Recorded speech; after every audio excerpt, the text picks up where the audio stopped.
Assalamualaikum warahmatullahi wabarakatuh. Perkenalkan, saya Novela Mandani, NPM 2010134111082, kelas 3E. Dosen pengampu Rona Taulasari, SSI MPD.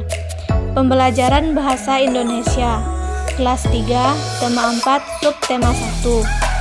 Kelas 3 semester 1, tema 4 yaitu kewajiban dan hakku. Subtema 1, kewajiban dan hakku di rumah. Pembelajaran 4. Tahukah kamu kewajiban yang harus kamu lakukan agar tubuhmu sehat?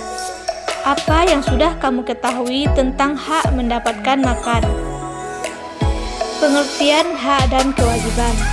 Hak adalah segala sesuatu yang sudah seharusnya kita terima. Adapun kewajiban adalah sesuatu yang harus kita penuhi, kita lakukan, atau kita tunaikan, atau kita laksanakan. Hak mendapatkan makanan adalah sebuah hak yang melindungi seseorang untuk ketersediaan pangan, mendapatkan makanan yang layak, mendapatkan akses pangan dan memenuhi kebutuhan.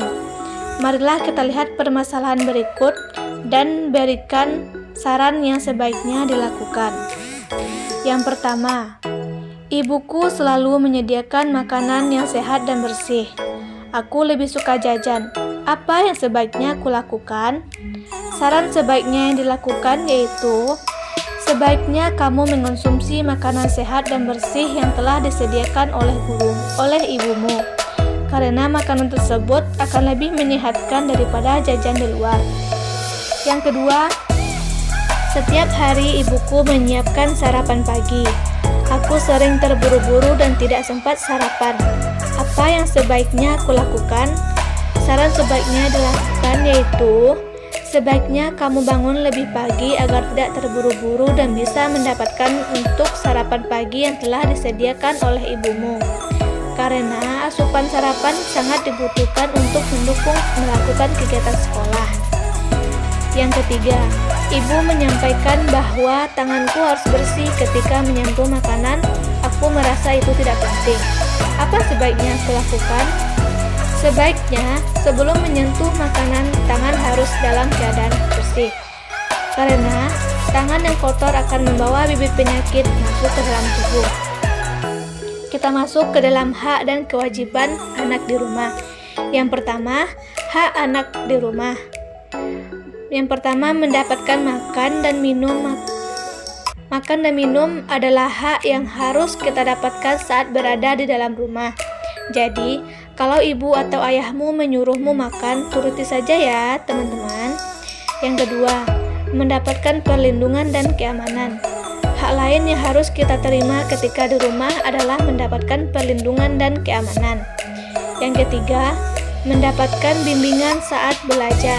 Jika kita mendapatkan PR, jangan sungkan untuk menanyakan kepada ayah atau ibumu. Bagaimanapun juga, mereka punya kewajiban untuk membimbing kita dalam bersikap dan membantu kamu belajar.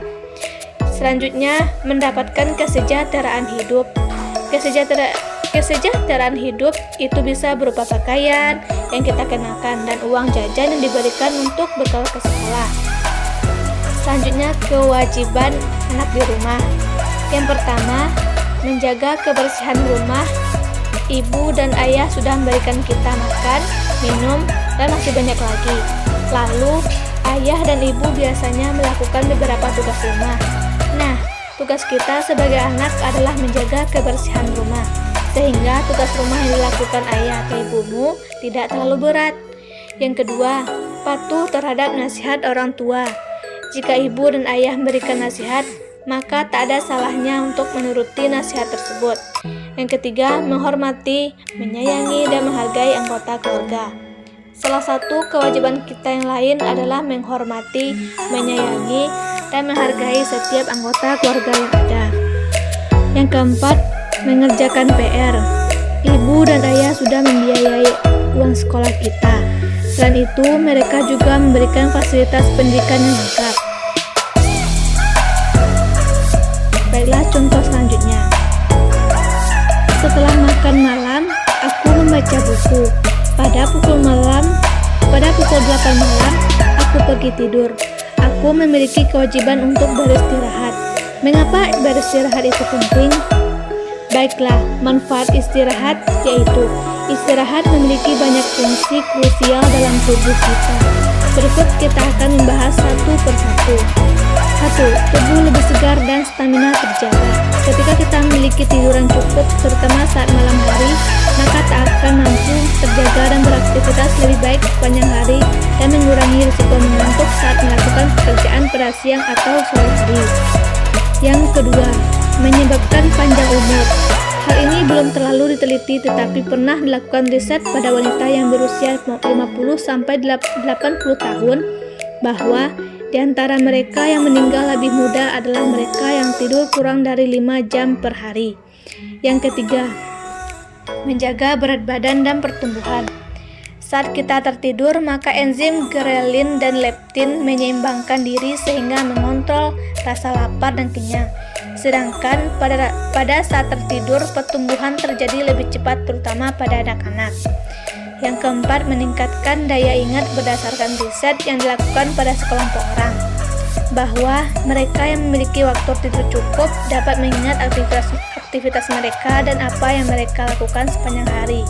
Tetapi mereka yang kurang tidur lebih mudah pikun. Yang kelima, membuang racun.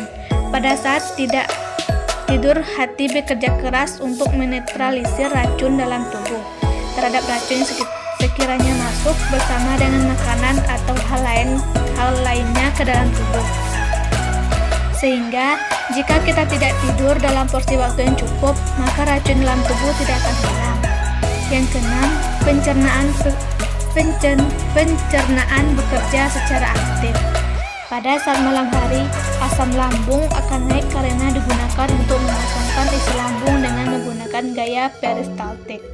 Oleh karena itu, disarankan saat malam hari 2 jam sebelum tidur sebaiknya kita tidak makan, agar tidak mempertinggi asam lambung yang dihasilkan serta mempermudah kerja lambung saat malam hari untuk mengosongkan isinya. Baiklah, hanya itu materi. Terima kasih.